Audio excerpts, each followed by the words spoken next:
On this edition of The Fifth Estate, Donald Trump wants to go back to the White House. This will not be my campaign. This will be our campaign all together. But he's mired in criminal and civil investigations. The latest, an unprecedented FBI search of his home, looking for top secret documents. Why did he need it? What did he plan to do with it? Was he showing it off to friends? Was he trying to sell it? The most powerful country in the world, its most closely guarded secrets at risk. But was Canada put at risk too? It's just disbelief. Do we here in Canada have anything to be concerned about? The compromise to our information is also a compromise for Canada. We coordinate, that we share information. If those sources are compromised, they could lose their lives. And we have the highest level of security documents sitting around, laying around the house. This is absolutely appalling. In a worst case scenario, there's Canadian intelligence. That's a direct implication. I'm Stephen D'Souza in West Palm Beach, Florida. Just across the water is Mar-a-Lago. The resort is also Donald Trump's home and the site of one of the most consequential FBI investigations in American history. The top secret documents found there contain some of America's most important intelligence and has many asking, could the former president face criminal charges? But Canadian intelligence sources are asking a very different question. Has our security been compromised? This is The Fifth Estate. It was a search that shocked the country and made headlines around the world. Breaking tonight, Donald Trump's Mar-a-Lago home searched by the FBI. La célèbre résidence de l'ancien président Donald Trump. Sie kamen 9 Uhr morgens in Zivilkleidung ein Dutzend FBI-Agenten. This is something we've never seen before. FBI agents seized dozens of boxes containing top secret information. The search was an extraordinary step that saw Donald Trump lash out. I did nothing wrong. We were essentially attacked. We were broken into. They opened up safes. They brought safecrackers in. They brought many, many FBI agents in, all right before the midterms. This is a political attack on our country. As we found out at this Trump rally in Miami a few weeks ago, supporters of the former president were ready to stand and defend Trump. These Democrats will stop at nothing. I mean, it's a witch hunt or another. People see it for what it is. They didn't do that to Hillary, Bush, Clinton, and none of the other bastards. For some supporters, the FBI search was a call to arms. Breaking news: an attempted breach at the Cincinnati FBI. One supporter tried to attack an FBI office in Cincinnati.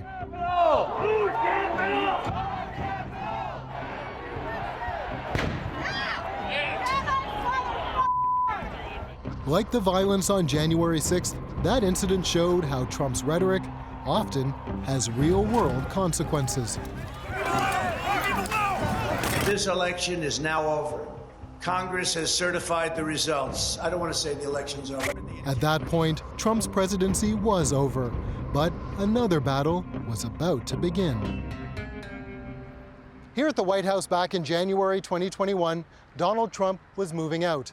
It was as hectic as moving often is, but it also raised alarm bells among a little-known group of archivists, setting the stage for a legal battle that no one could have predicted. Mr. President, do you have any regrets about your presidency? Mr. President! Earlier that day, Trump boarded Marine One from the south lawn of the White House for the last time. Aides were busy moving documents. On the White House grounds, in the week leading up to that day, pallets of boxes containing government records and other material were being loaded. All those boxes had one group asking anxiously, just where is all that material going?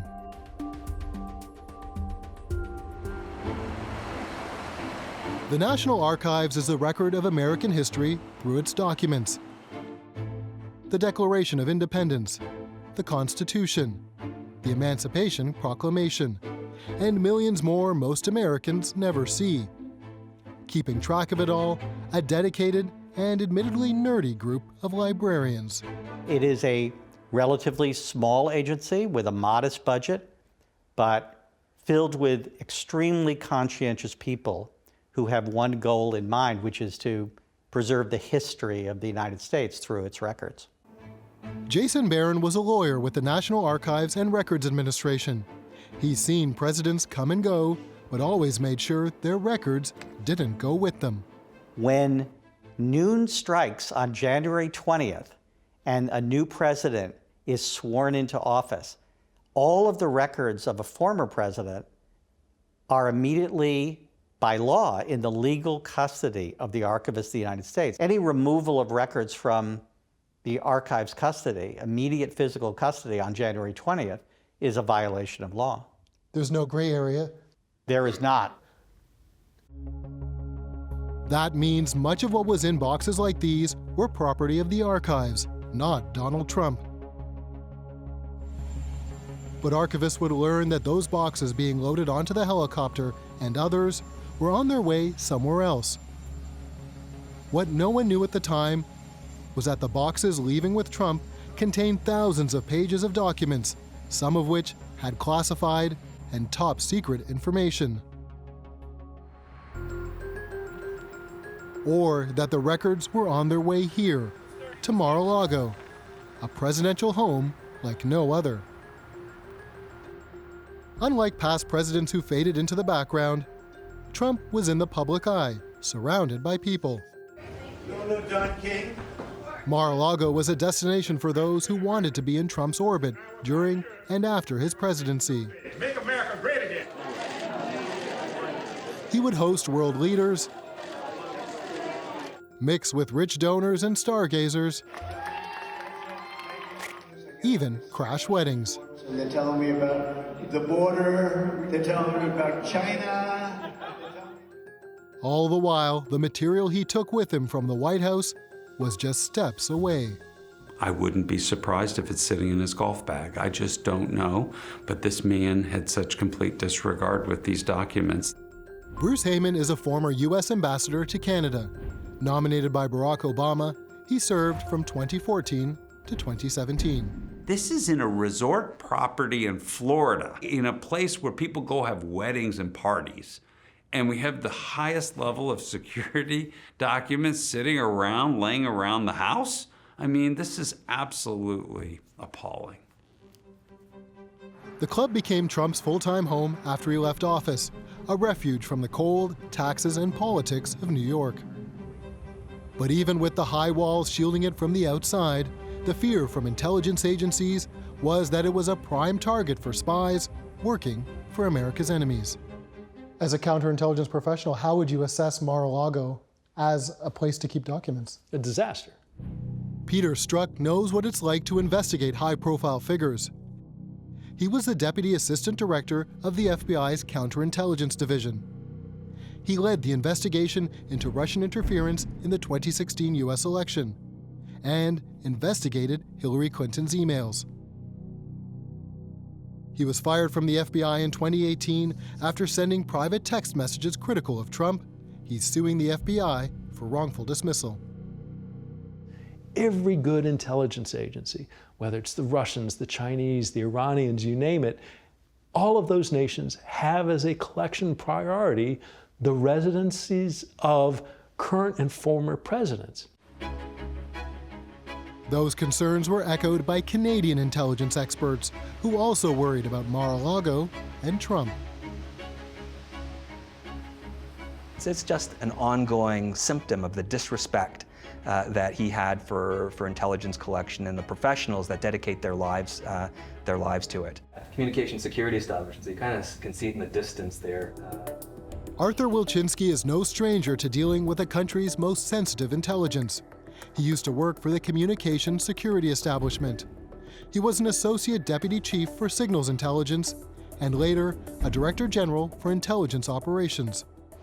CSE routinely shares the foreign communications it intercepts with the Americans. We work together in terms of collection, we work together in terms of reporting. It's a very integrated partnership between countries that have common interests. Those common interests extend beyond North America to an organization called the Five Eyes, pooling vital intelligence to protect Western democracies.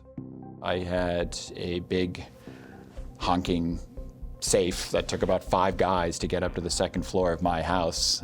It was huge. It would have sunk the Titanic. Until last year, Vincent Rigby was at the highest levels of Canadian intelligence. He was National Security and Intelligence Advisor to the Prime Minister. He sat down to give us rare and unique insight into what it takes to handle sensitive information.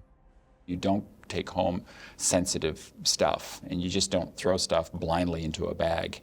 You've got to be very, very, very careful. The things that keep us up late in the other Five Eyes countries is if we have a leak, if some US intelligence, for example, were to be leaked from Canada, we'd all be afraid that the faucet would be turned off.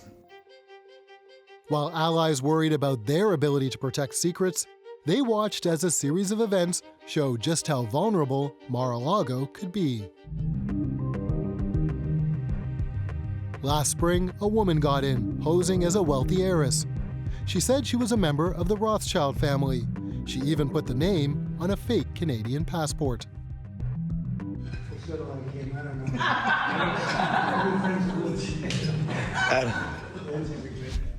While her motives weren't clear, she did charm her way to the former president's side. Ooh, look at that. First send me a Send you what?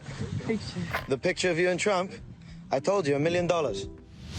Another case, though, was potentially more serious. In 2019, when Trump was still president, a Chinese national got in after pretending to be the daughter of a member. She was arrested and found to have 4 cell phones, a thumb drive with malicious software, even a device to detect hidden cameras. And those are the intruders we know about. You tend to catch the people who screw up. When you look at a country like Russia or Cuba or China, when they want to do something well, they're extraordinarily good at it. They're not going to make the sort of clumsy errors that led us to see the folks that you were pointing out. Even Trump himself potentially let secrets leak. Hello, everybody.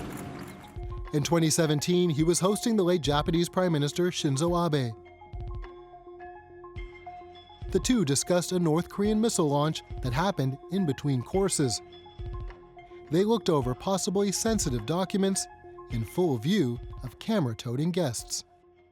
So the intelligence community knew, his staff knew from an early point in time that he didn't really respect classified information in the way that past presidents had. A lesson Canadian intelligence was also learning. It can lead to people wondering, okay, what information do we need to for example, as Canadians, keep Canadian eyes only?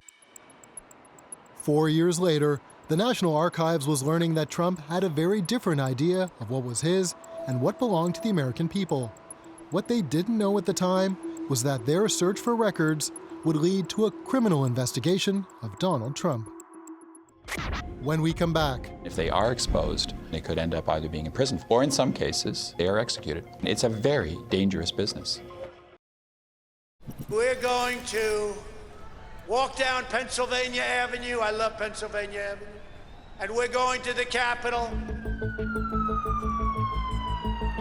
With more than 20 investigations and lawsuits swirling around Donald Trump, from questions about January 6th to alleged attempts to change vote counts, a request from the National Archives to return government documents didn't make headlines at first. A small but determined group of archivists, more used to painstaking research and cataloging records, were about to take on the former president. And their actions would reverberate around the world, including in Canada.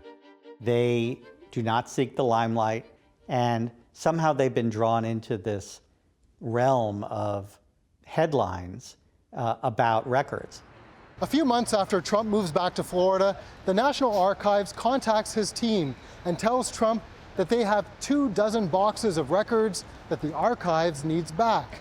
They say they have to comply with the Presidential Records Act and that they understand it's very chaotic in a transition, but getting all records is absolutely necessary.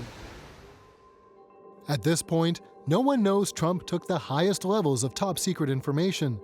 The archives does know he has the letters from North Korean leader Kim Jong-un. It was a very personal, very warm, very nice letter. Tell me when you're ready. They also want back the letter Barack Obama left Trump on his last day in office. At first, the National Archives can't understand why Trump's team just doesn't return the boxes they shipped to Mar-a-Lago. Because the answers they get back are not simply, oh, fine, yeah, we'll send that to you, we'll figure it out. It becomes sort of an increasingly acrimonious discussion, an increasingly argumentative discussion. It's obviously an incredible moment, right? Washington Post reporter Devlin Barrett has covered national security for more than 20 years. He calls this the most intense and high-stakes case he's seen involving classified information. As the months pass and as letters go back and forth, what happens is the conversation gets more contentious and more combative. 2 days after the archive sends a letter asking for the return of the documents from Mar-a-Lago, video shows Trump boarding a plane in Florida destined for his club in New Jersey. Aides are once again trailing behind him with moving boxes. The scene led to speculation. Was Trump moving some documents out of Mar-a-Lago so the archivists wouldn't find them?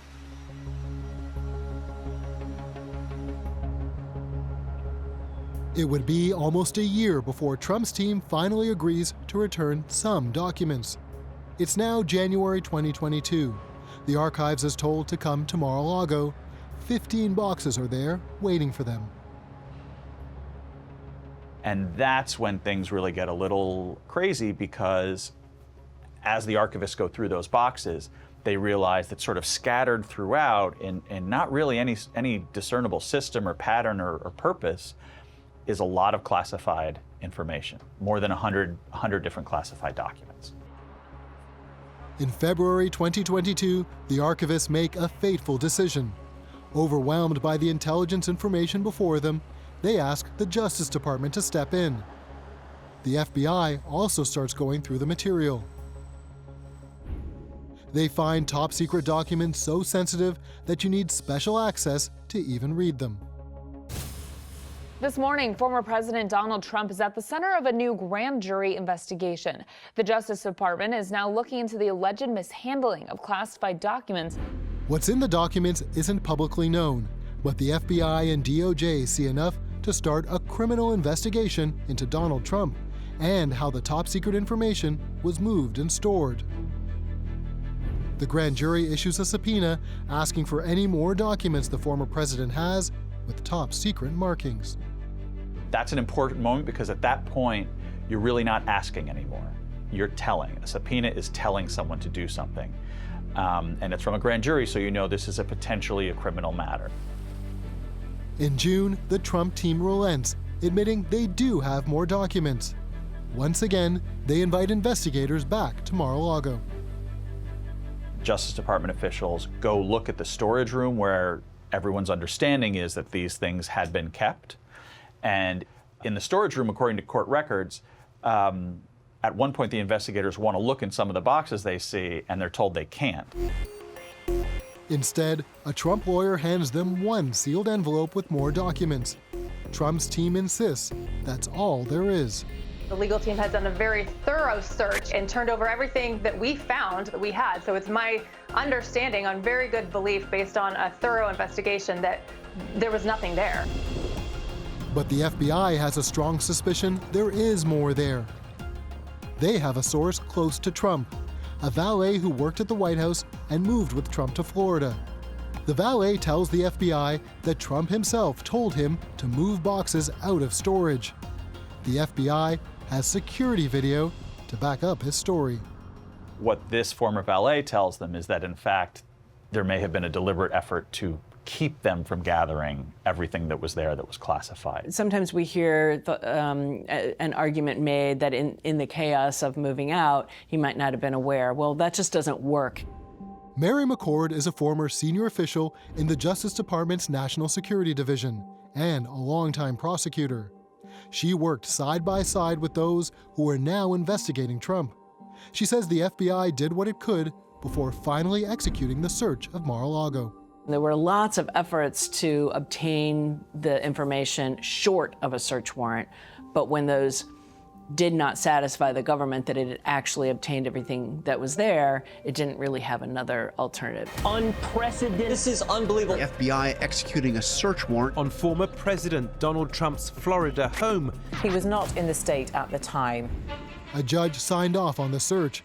The FBI believed there was probable cause to find violations of the Espionage Act, evidence of obstruction of justice, and evidence that documents were concealed. Under the watchful eye of heavily armed Secret Service agents, the FBI moved in. They searched the storage room, a safe, and Trump's office.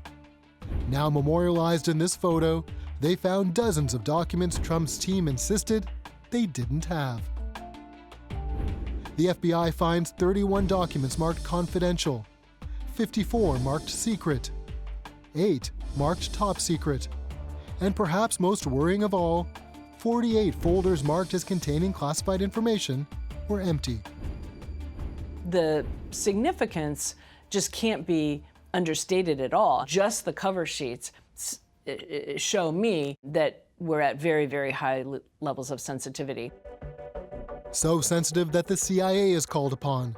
Their job, figure out what could go wrong if the information gets out in the open. You give the president the crown jewels, the best intelligence, the best material, and those were the documents that he took. Douglas London was a case officer in the CIA. He spent more than 30 years at the agency, including running counterterrorism operations. Now a professor, in his former role at the CIA, he likely would have been helping assess the damage. You might actually have to put some of these activities on ice. You might have to stand them down, at least until such point that you could do a counterintelligence review and a damage assessment to know, are these operations still good? Are our collection activities still reliable? Intelligence agencies have to consider the worst case, that the people and technology they use to gather information have been compromised.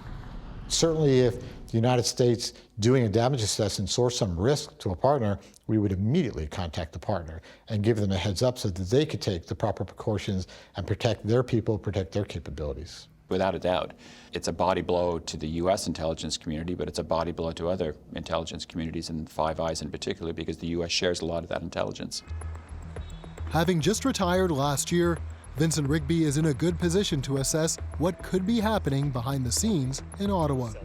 I would not be surprised if some phone calls have not been put into the United States. What is the nature of the intelligence? Can you share with us what is in these documents? Canada relies a lot on the U.S. for intelligence. We take in more than we provide. But we still provide some pretty critical intelligence for our allies, including the United States. So perhaps putting a call or two into my counterpart to say, okay, can you just give us a little bit of insight here as to what are these documents, and should we be concerned from a Canadian perspective? According to Donald Trump, there was no reason for anyone, Canadian or American, to be concerned. A month after the search, he returned to the scene with Fox News to profess his innocence. Many of these boxes had other things, you know, many newspapers, literally massive amounts of newspapers and pictures. But there were a lot of boxes for a lot of different things. We were having very nice discussions, no problem, and then all of a sudden we got hit very hard by the FBI. When we come back, what was Trump planning to do with those documents? Why did he need it? What did he plan to do with it? Was he showing it off to friends? Was he trying to sell it? And have Western intelligence agencies lost the trust of their sources around the world? They're going to look back at this entire presidency, and in particular this episode, and say, why should I entrust my life to you?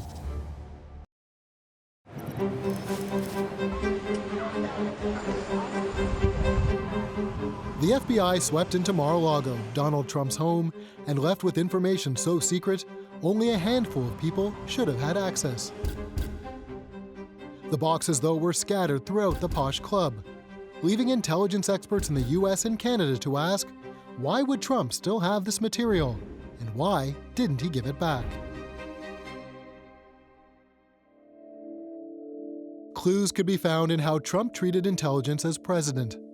Douglas London said Trump cared most about things that backed up his campaign messaging, or that he had a personal interest in. He didn't want to hear things about Russia, particularly negative things about Russia. He did want to hear about Iran and what was going on in the Kingdom of Saudi Arabia. London oversaw a team that briefed the president. He says a big challenge was just getting his attention. He remembers being told about one briefing in particular when Trump was distracted by food. It was a struggle, and it was his then Chief of Staff, General Kelly, who persuaded our briefers, just keep going, he'll hear it. But meanwhile, he's ordering milkshakes. Yes, he was, and talking about the particulars of the milkshakes and how they're particularly fine in his facility. In an intelligence briefing. Yeah. Trump wasn't distracted when it came to Russia. It was often the center of his strained relationship with the intelligence community. In the fallout of the investigation into Russian interference in the 2016 election, he put the division on display for the world to see. They said they think it's Russia. I have President Putin. He just said it's not Russia. I will say this, I don't see any reason why it would be. I have great confidence in my intelligence people, but I will tell you that President Putin was extremely strong and powerful in his denial today. The relationship we had with Trump obviously was wedged in stone, I think, when he stood beside Russian leader Putin. That was not a good sign of things to come. Trump was also notoriously loose with information. In the early days of his presidency, Trump shared top-secret information about the Islamic State with Russia. In 2019, he tweeted out a highly detailed, classified photo of an explosion in Iran.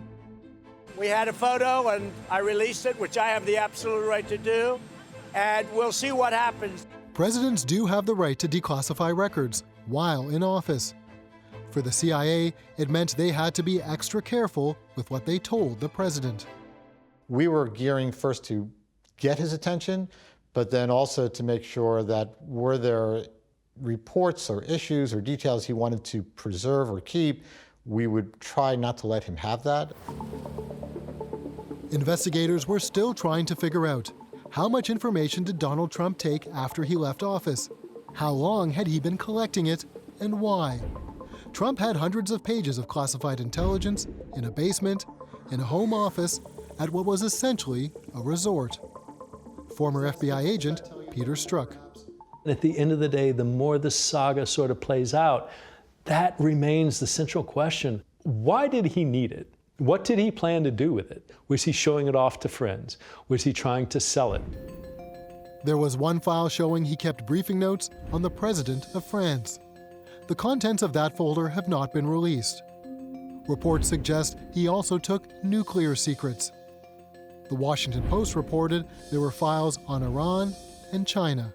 Obviously, he had a lot of thoughts about China, he had a lot of thoughts about Iran, and he had a lot of thoughts about the president of France. So some of this stuff tracks if you think about what he was most interested in. Over at the CIA, analysts became concerned that as president, Trump seemed to want intelligence that advanced his political agenda. So you jump to, okay, where are the president's focus tend to be internationally, whether it's the Middle East and Saudi Arabia's relationship there, or Russia. As an intel officer, I don't generally believe in coincidence. There are rarely coincidences. Usually there's a real valid reason for things. A month after the FBI search, as the gravity of the investigation becomes more apparent to the public, Trump offers a number of explanations, including accusing the FBI of planting the documents. Did they drop anything into those piles? Or did they do it later? There's no chain of custody here with them. He also returned to that familiar defense from his presidency that he can declassify what he wants. So it doesn't matter why he took them. There doesn't have to be a process, as I understand it. You know, there's different people say different things, but as I understand, there doesn't have to be. If you're the president of the United States, you can declassify just by saying it's declassified, even by thinking about it. Well, I think it's made up. Was it planted or did you declassify it? These things are inconsistent. But for intelligence agencies in the aftermath of the FBI search, the why was less their concern. it was what was in the documents that was likely causing sleepless nights in Washington and Ottawa.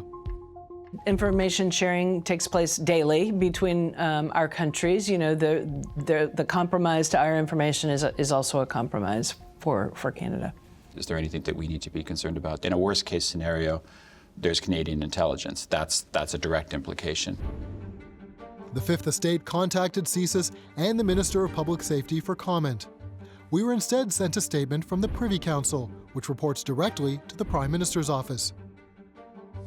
Should the Government of Canada be made aware of any security breaches, appropriate protocols and procedures are in place to deal with them.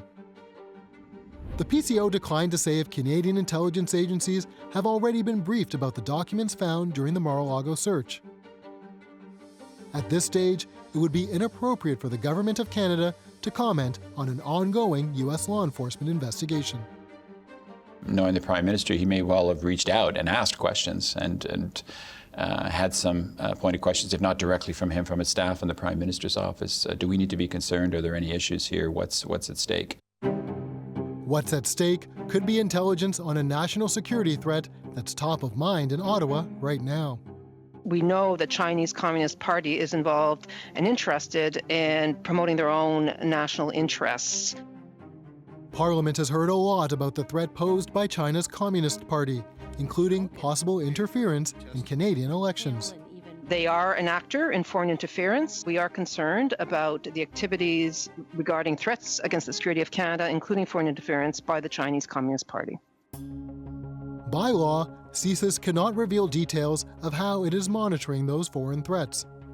We do know that Canada relies heavily on the United States for foreign intelligence gathering, which means that if Trump really did keep top-secret documents on China lying around Mar-a-Lago, that information, and possibly its sources, could already be compromised. You need to have as much information about a particular situation in order to manage its risk.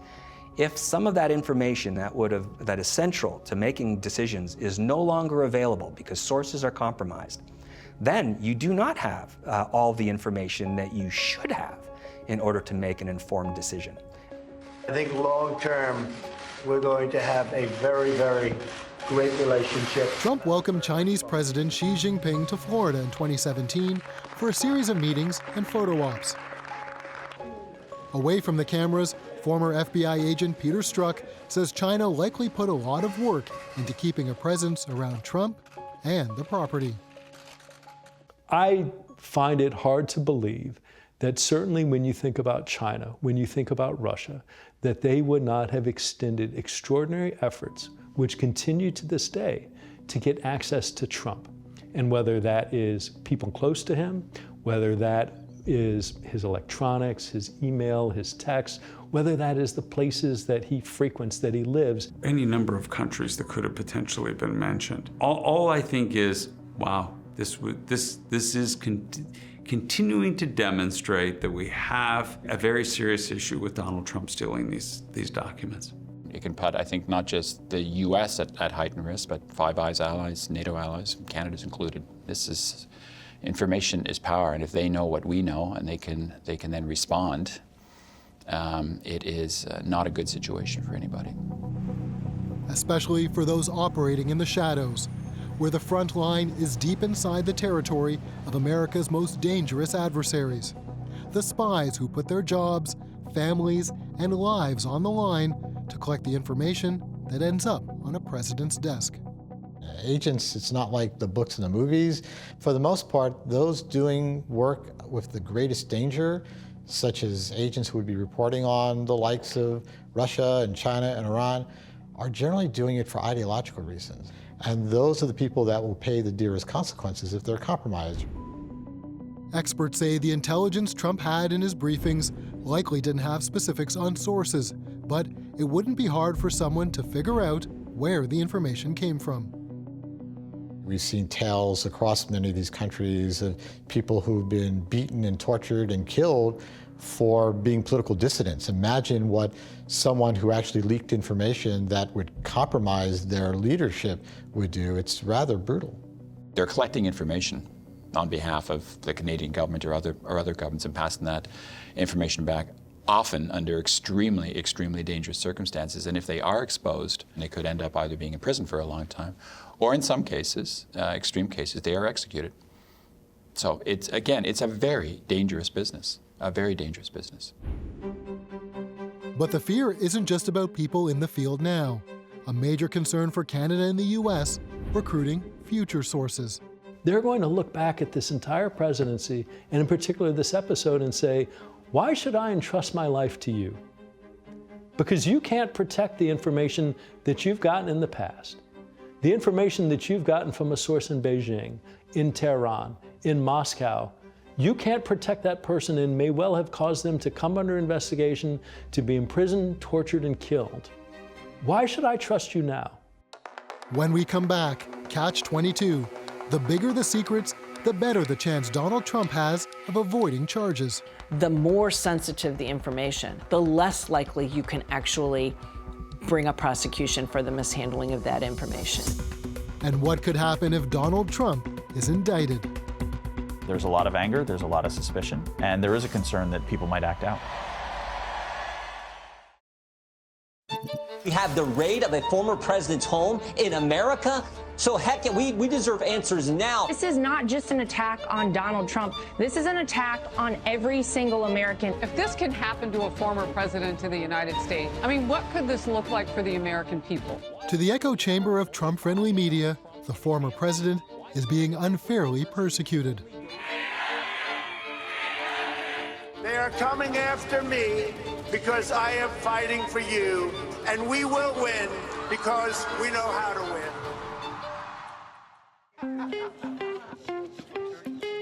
When Trump is challenged, his followers, like those at this rally in Miami in early November, feel they're under attack too. I believe Donald Trump is a righteous president. He's a noble guy that he only wants the best for the country. He's very focused on God, family, and this country. Nice to see you. At the rally, we run into longtime Trump ally and self-described dirty trickster, Roger Stone. I think that the deep state is desperate to find some reason to disqualify the president from running again. America's comeback starts right now. For Trump, the investigation is just another bump on a road back to a job he still falsely claims he never lost. The raid of Mar-a-Lago, think of it. And I say, why didn't you raid Bush's place? Why didn't you raid Clinton? Announcing his 2024 campaign at the same property where the FBI found those secret documents, Trump set his sights on those investigating him. The gravest threats to our civilization are not from abroad, but from within. None is greater than the weaponization of the justice system, the FBI, and the DOJ. We must conduct a top-to-bottom overhaul to clean out the festering rot and corruption of Washington, D.C.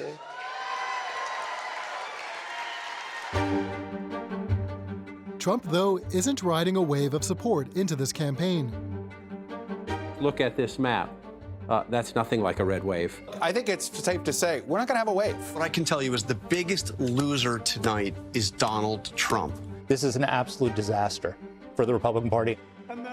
Many of Trump's favored candidates in the recent midterm elections lost, damaging Trump's influence with the party, leaving him weakened. But as former U.S. Ambassador to Canada Bruce Heyman says, Trump shouldn't be taken lightly. This man is a threat to the way we exist, because what we have in our democracy is a rules-based system, and he has complete disregard for all of them.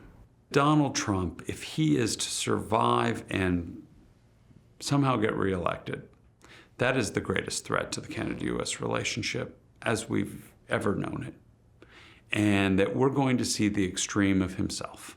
A special counsel has just been appointed, but legal experts say there's a chance he avoids the most serious charges. Even though everyone thinks of this as a case about classified information, it is very much an investigation about classified information. That might not be the criminal charge that gets brought if criminal charges get brought.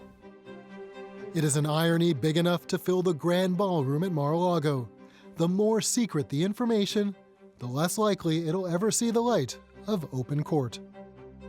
our intelligence agencies will say, there's no way you're using that in court. We need to continue to protect that. To use the secrets as evidence means revealing them to the world.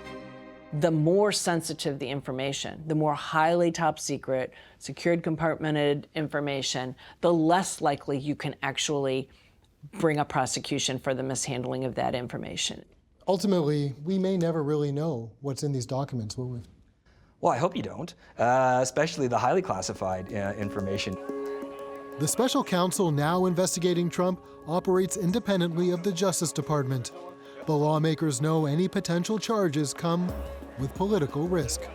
I've never seen this country going the way it's going. We got to stand up for this country. This is the last.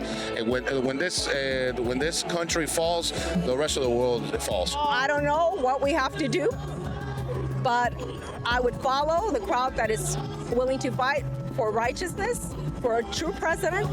When you talk to officials, one of the remarkable things about those conversations is I think they understand the stakes and how whatever decision gets made could make for a turbulent period in American politics.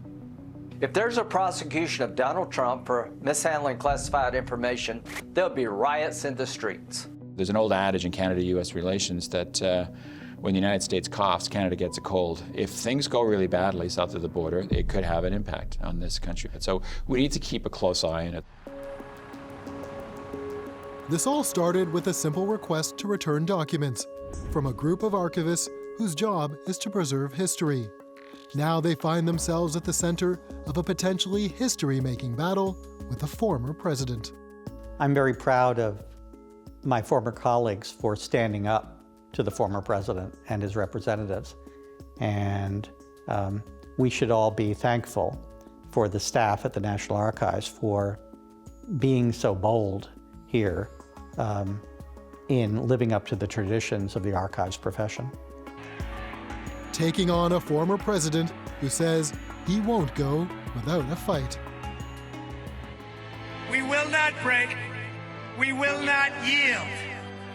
This country will never back